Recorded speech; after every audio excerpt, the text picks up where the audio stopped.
Hello बच्चों इससे पहले मैं खोला लॉ का आपको इंट्रोडक्शन दे चुका हूं कि कोई भी इलेक्ट्रोलाइट यदि 1 मोल 100% डिसोसिएट हो जाए तो उसके जो कैट आइन है और उसके जो एन आइन है उसके मोलर कंडक्टेंस के सम को हम मोलर कंडक्टेंस कहते हैं और वो कहलाता है लिमिटिंग मोलर कंडक्टेंस।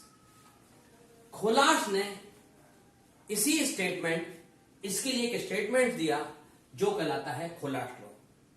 इसका मतलब क्या है? खोलार्स लॉ क्या है? जब कोई चीज 100% डिसोसिएट हो जाए तो उसको कहते हैं इनफिनाइट डाइल्यूशन में हर चीज टूट जाती है। तो हम आपसे कहेंगे at infinite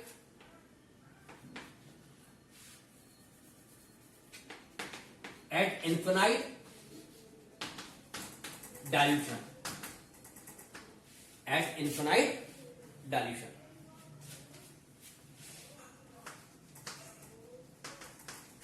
limiting molar conductance या limiting molar conductivity of electrolyte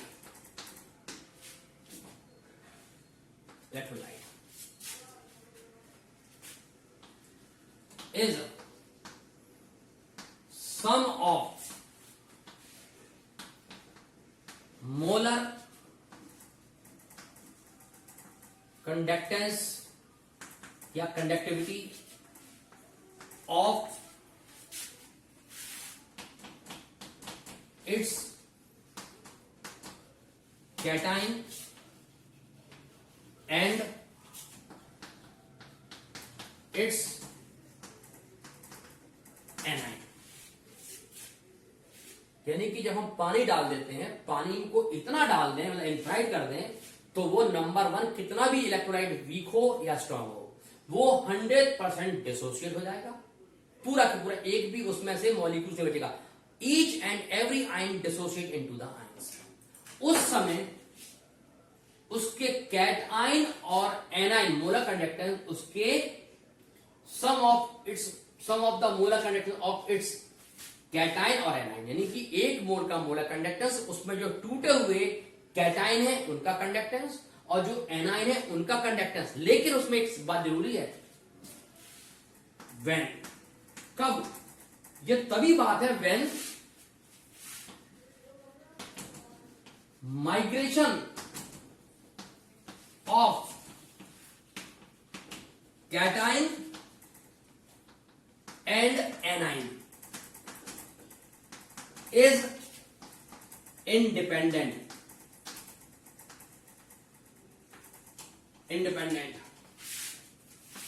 to each other। ये बात बहुत इंपॉर्टेंट।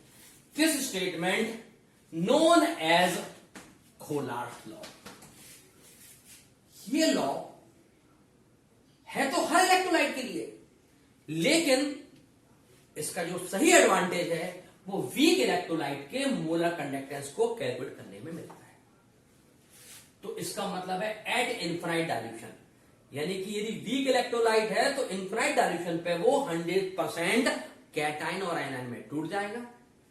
और सुनिए, जैसे मैंने आपसे कहा पॉजिटिव आइन नेगेटिव रॉड पर जाती है और नेगेटिव पॉजिटिव पर जाती है। यदि हमने आपसे कहा पानी इनफिनाइट है तो कैटाइन और एनाइन के बीच में पानी इतना ज्यादा होगा कि cation and A9 will not attract each other, क्योंकि अपोजिट आइन भी अट्रैक्ट कर सकते। लेकिन cation goes towards cathode and A9 goes towards anode, क्योंकि कैटाइन एनाइन के बीच में पानी कितना है? इनफिनाइट। तो जो माइग्रेशन हो रहा है कैटाइन का कैथोड की तरफ और एनाइन का एनोड की तरफ, वो दोनों के बीच में वाटर है और दोनों के माइग्रेशन में इफेक्ट नहीं हो रहा है। एक दूसरे को उनके चार्ज अट्रैक्ट करके कंडक्टेंस को कम नहीं कर रहे हैं। यदि पानी कम है और पास में है तो जो कैथोड की तरफ कैथोड जो कैटाइन की तरफ जा रहा है, जो एनोड एनाइन की तरफ जा रहा है, वो अपोजिट चार्ज है। यदि पानी कम होगा तो वो एक दूसरे को अट्रैक्ट करेंगे एंड मोलर कंडक्टेंस डिक्रीज घट जाएगा। तो इनफाइनाइट डाइल्यूशन पर ही इसको निकालना पड़ता है, यानी कि जब बहुत ज्यादा डाइल्यूशन होता है उस समय कैटायन एनायन के सम के इक्वल होता है। This law known as Kohlrausch law. अब देखिए इस लॉ का, जैसे मैंने आपसे कहा कि एक समान है, वो समान है AX BY, ये इलेक्ट्रोलाइट है।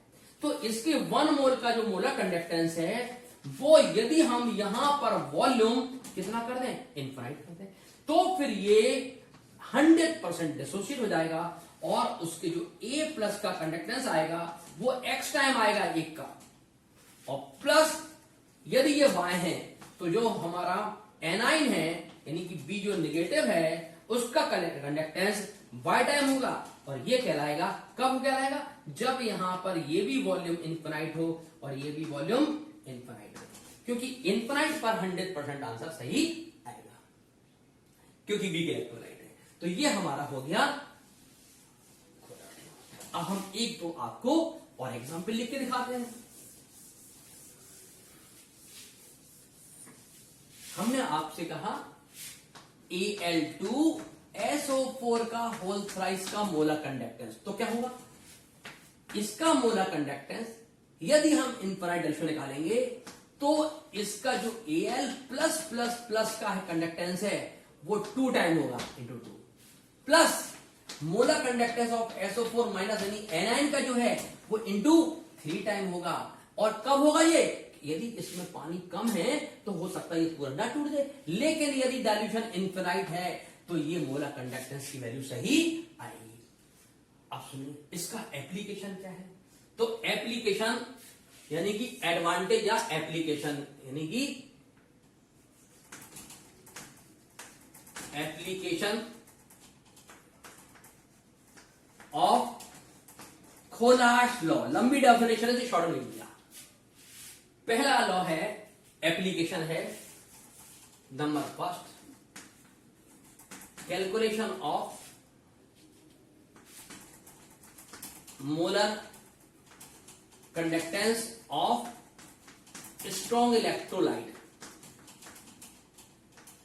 स्ट्रॉन्ग का क्यों बेटा, हम इनफाइनाइट डाइल्यूशन किसी भी बर्तन में कभी नहीं कर सकते। एक गिलास पानी में 1 गिलास लिया, उसमें हमने 1 मोल डाल दिया, हमने वीक इलेक्ट्रोलाइट और उसमें इनफाइनाइट डाइल्यूशन कर दिया, कभी कर नहीं सकते। इनफाइनाइट मतलब है पूरी दुनिया का पानी डाल दो तो अभी इनफाइनाइट नहीं होता, यानी बहुत सारा, यानी वो एक्सपेरिमेंटल पॉसिबल नहीं है। तो हम स्ट्रॉन्ग इलेक्ट्रोलाइट में हमने आपसे कहा, जैसे हमने NaCl का मोलर कंडक्टेंस निकालना है, तो आपको मैं बता दूं NaCl is the strong electrolyte और ये V वॉल्यूम पे 100% डिसोसिएट हो जाता है। तो जब 100% होगा तो V वॉल्यूम पे क्या होता, ये 100% डिसोसिएट होता है, 100% डिसोसिएट होता है। तो फिर V वॉल्यूम पर जो Na प्लस का आएगा और V वॉल्यूम पर जो Cl नेगेटिव का आएगा उसको यदि हम जोड़ देंगे तो हमारा मोलर कंडक्टेंस निकाल सकते हैं। पहला कैलकुलेशन, ये हमको टेबल में गिवन होगा, ठीक। अब सुनिए पहला, सेकंड सुनिए, calculation of molar conductance of weak electrolyte. ये बड़ा इंपॉर्टेंट है, वेरी इंपॉर्टेंट, ये बहुत इंपॉर्टेंट है। जैसे मैंने आपसे कहा, देखो मोलर कंडक्टेंस 100% पे निकालते हैं, या 100 मिल जाता है। सेकेंड एप्लीकेशन बहुत इंपॉर्टेंट है। मैंने आपसे कहा, मान लीजिए हमको एक दिया है HCl का मोलर कंडक्टेंस गिवन है, क्या है ये गिवन, HCl कोई स्ट्रॉन्ग है तो हम निकाल सकते हैं। ये दिया है X, HCl का X दिया है, यहां दिया है बेटा NaCl का, NaCl का गिवन है, कितना गिवन है Y, मोलर कंडक्टेंस गिवन है। ये भी स्ट्रॉन्ग इलेक्ट्रोलाइट है, ये भी स्ट्रॉन्ग इलेक्ट्रोलाइट है, और CH3COO Na का ये भी दिया है और ये दिया है, ये भी गिवन है, और इसकी वैल्यू Z गिवन है, मान लीजिए। अब हमने आपसे कहा ये तीन की मदद से मोलर कंडक्टेंस ऑफ CH3COOH का फाइंड करिए। ये फाइंड करिए, ये हमारे पास एम होगा। एम यानी कि स्ट्रॉन्ग की value strong given and M है वीक का फाइंड करना है। इसलिए आप खुला क्यों लगा सकते हैं। अब कैसे, हम आपसे कहें एसिटिक एसिड के 1 मोल को पानी में डिसॉल्व करेंगे तो एसिटिक एसिड वीक इलेक्ट्रोलाइट है, it will never dissociate, it will never 100% dissociate into the water. यानी एसिटिक एसिड वो सामान है जो पानी में 100% कभी डिसोसिएट नहीं होगा। जब 100% डिसोसिएट नहीं होगा तो मोलर कंडक्टेंस हम फाइंड नहीं कर सकते, पहली बात। तो यानी कि एक्सपेरिमेंटल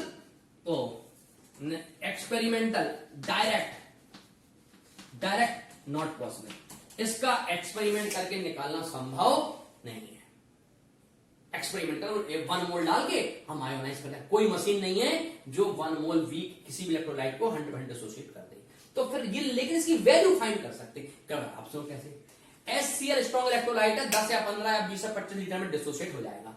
यदि मैंने आपसे कहीं डिसोसिएट हो गया तो देखिए बेटा, ये लैम्डा HCl का फॉर्मूला हो जाएगा लैम्डा H प्लस और लैम्डा Cl माइनस, और इसकी वैल्यू गिवन है X। बहुत इंपॉर्टेंट, कौन सा लो है, खुराक लो।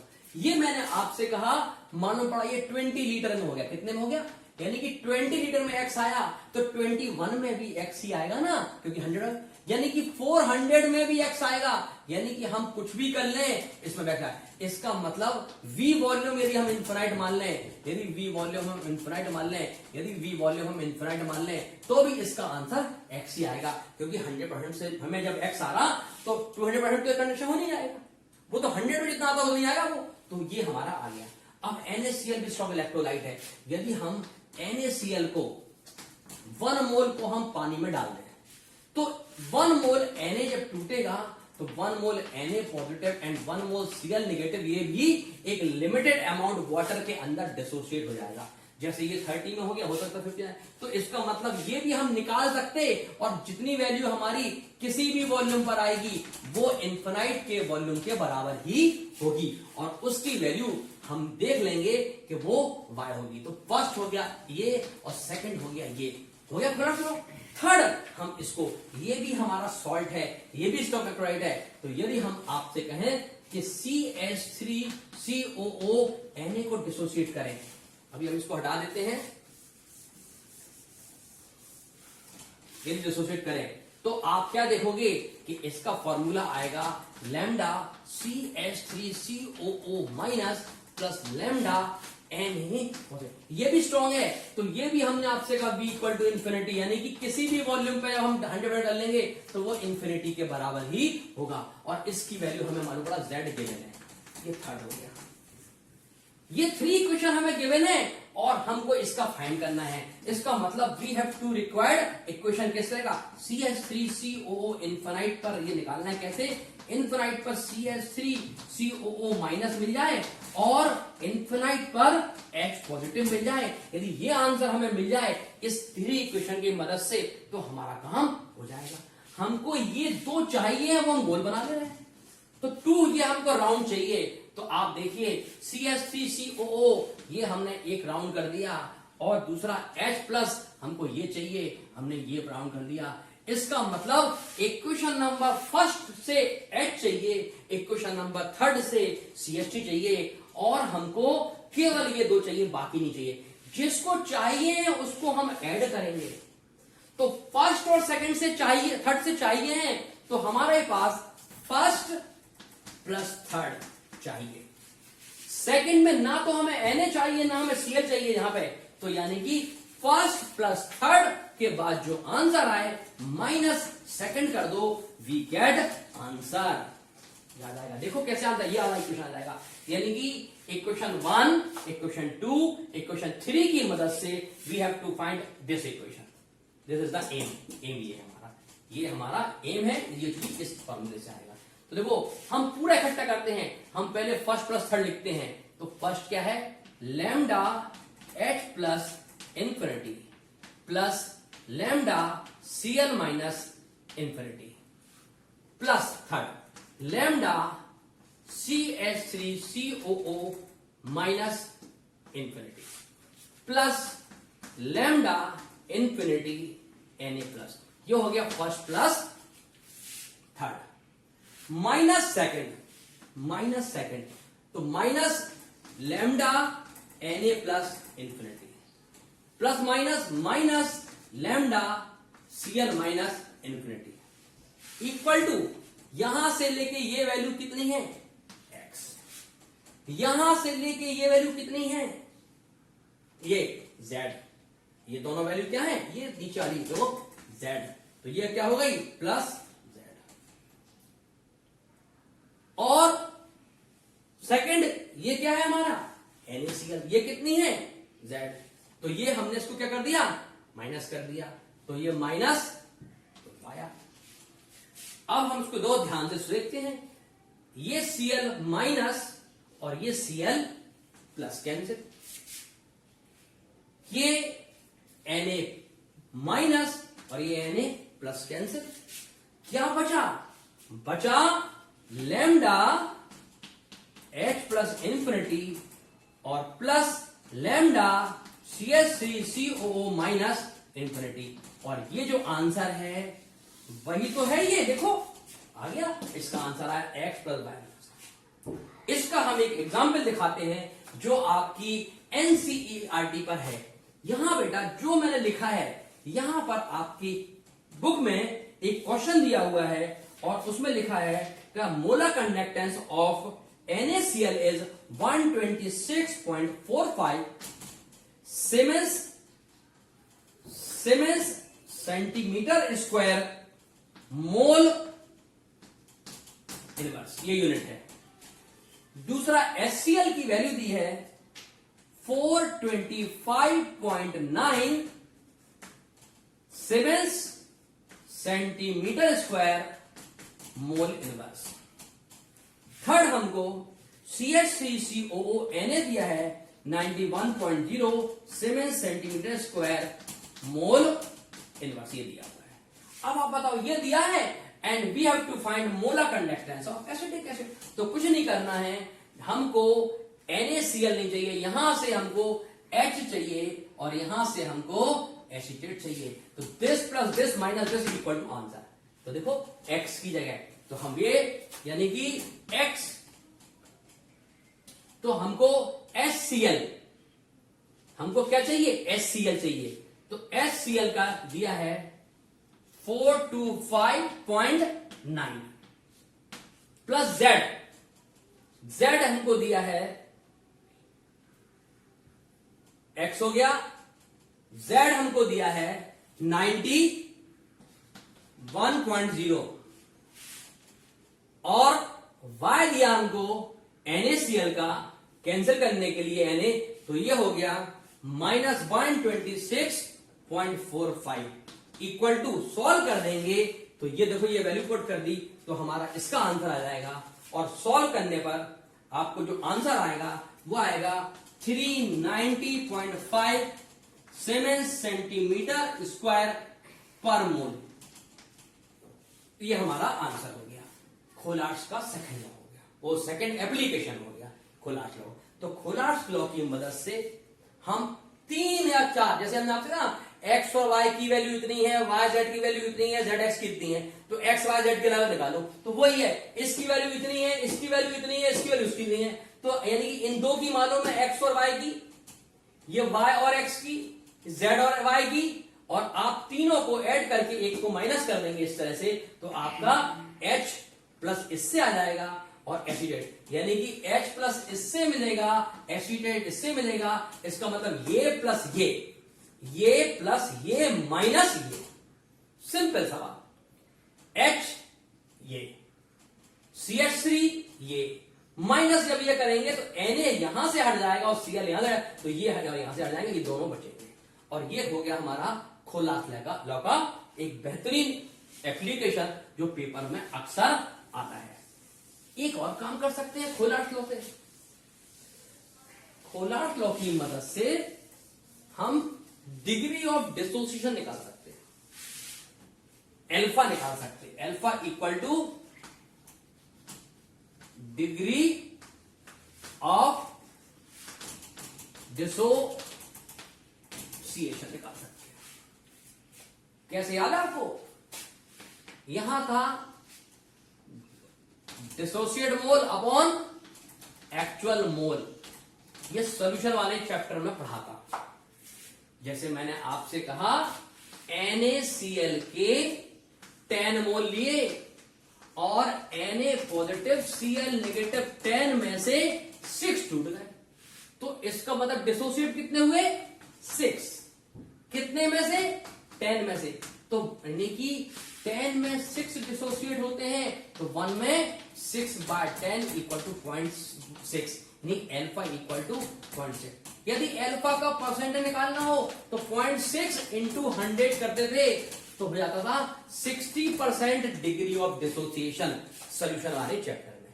लेकिन हम यहां पर डिग्री ऑफ डिसोसिएशन वाली वैल्यू की कैलकुलेशन हम खुलास लॉ की मदद से भी कर सकते हैं। एक फॉर्मूला है सिंपल सा,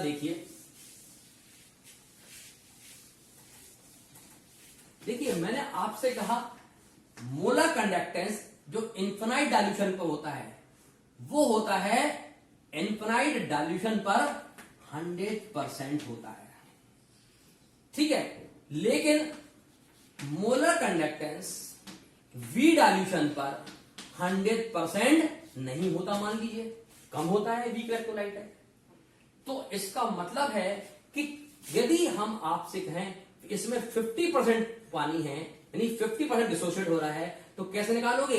1/2 बचा, आधा हो रहा, ठीक है। तो हम कितना अल्फा, तो अल्फा की वैल्यू हम degree of dissociation at infinite dilution and degree of molar conductance of electrolyte at infinite dilution and molar conductance of electrolyte in any dilution, यानी कि एक इनफिनाइट पर 100% और एनी डाइल्यूशन पर हम निकालें, तो इसका मतलब lambda molar conductance at V dilution upon lambda molar conductance at infinite 100% dilution पे, दोनों का रेशियो अल्फा होगा। हमने आपसे कहा कि मोलर कंडक्टेंस वी लीटर पर 6 के बराबर आ रहा और इन्फिनाइट पर ये डाइल्यूशन 10 आ रहा और 10 से ज्यादा इन्फिनाइट हो नहीं सकता। इसका मतलब है कि 1 मोल में से 6 मोल यानी 0.5 अल्फा हो गया। तो ये हमारा थर्ड एप्लीकेशन हो गया। इसका मतलब है किसी भी इलेक्ट्रोलाइट का हमें कैटायन और एनायन का मोलर कंडक्टेंस मालूम हो तो उसके एक फॉर्मूले का यानी कि एक इलेक्ट्रोलाइट का मोलर कंडक्टेंस हम फाइंड कर सकते, दोनों को जोड़ के। दूसरा सुनिए, यदि हमको एक्सपेरिमेंट में वी का निकालना है और हमें उसके सैंपल में 3 इक्वेशन में स्ट्रॉन्ग इलेक्ट्रोलाइट का मोलर कंडक्टेंस दिया है, तो जो दिया है वो हम आइंस को ऐड कर देंगे, उसके पार्ट वाले आइन को ऐड कर देंगे, जो हमको नहीं चाहिए उसके थर्ड वाले पार्ट को हम माइनस कर देंगे। तो 3 इक्वेशन में से 2 को ऐड करके जो नहीं रिक्वायर्ड है वाले आइंस को माइनस करेंगे, तो जो रिक्वायर्ड है वो कैंसिल होके आ जाएगा। सेकेंड पे थर्ड एप्लीकेशन, यदि किसी इलेक्ट्रोलाइट का हमें डिग्री ऑफ डिसोसिएशन करना है तो हम पहले उसको हम देखेंगे कि 10 लीटर में कितना उसका मोलर कंडक्टेंस है, फिर हम उसको 100% डिसोसिएट करके देखेंगे और 10/100 में जितना रेशियो आएगा वो कहलाएगा alpha degree of dissociation of electrolyte. तो हम 3 काम कर सकते हैं। पहला, किसी भी इलेक्ट्रोलाइट का मोलर कंडक्टेंस निकाल सकते हैं खुला से। दूसरा, जब हम कैटायन और एनायन का मालूम हो। दूसरा, किसी वीक इलेक्ट्रोलाइट का निकाल सकते हैं यदि हमें उसके स्ट्रॉन्ग इलेक्ट्रोलाइट के अंदर कैटायन और एनायन दिए हो, ठीक है। और तीसरे में जो नहीं चाहिए वो दिए हो, तो जो दिए हो उनको ऐड करेंगे, जो नहीं दिए उसको माइनस कर लेंगे। बहुत इंपॉर्टेंट है, 100% बोर्ड में क्वेश्चन आते हैं, ऑब्जेक्टिव भी खूब क्वेश्चन बनते हैं उससे। थर्ड, हम ये एप्लीकेशन करते हैं डिग्री ऑफ डिसोसिएशन निकालने के लिए। किसी भी इलेक्ट्रोलाइट का डिग्री ऑफ डिसोसिएशन किसी भी कंसंट्रेशन पर मोलर कंडक्टेंस निकालो और फिर 100% आयोनाइजेशन पर उसको मोलर कंडक्टेंस निकालो, उसके रेशियो को हम डिग्री ऑफ डिसोसिएशन भी इक्वल आएगा उसको हम कैलकुलेट कर सकते हैं, ठीक है। और आपका ये खुलास लॉ का पार्ट बी 7 का पार्ट बी हो गया। पार्ट 1 हमने इंट्रोडक्शन दिया था बेटा, इसको आप फिर ऑब्जर्व करिए, देखिए और इस पर बेस्ड न्यूमेरिकल कीजिए।